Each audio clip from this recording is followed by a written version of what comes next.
রাসূল সাল্লাল্লাহু আলাইহি ওয়াসাল্লামের লিডারশিপটা ছিল এথিক্যাল লিডারশিপ, কিন্তু এইটার অনেক বড় ক্রাইসিস আমাদের সমাজে, আমাদের নেতৃত্বের মাঝে। কি বলেন, নৈতিকতার ঘাটতি আছে না?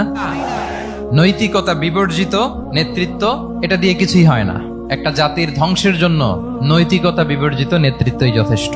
আমানতদারিতা, সততা, অনেস্টি, ট্রাস্টওয়ার্দিনেস, এটা অনেক জরুরি নেতৃত্বের জন্য। নেতা হতে চাইলে তাকে আমানতদার হইতে হবে।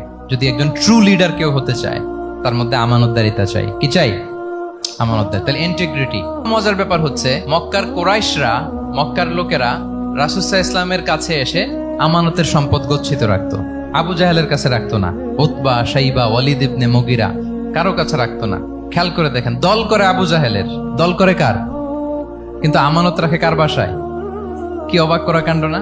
কর্মী হচ্ছে আবু জাহেলের, কিন্তু আমানতের সম্পদ রাখে কার কাছে?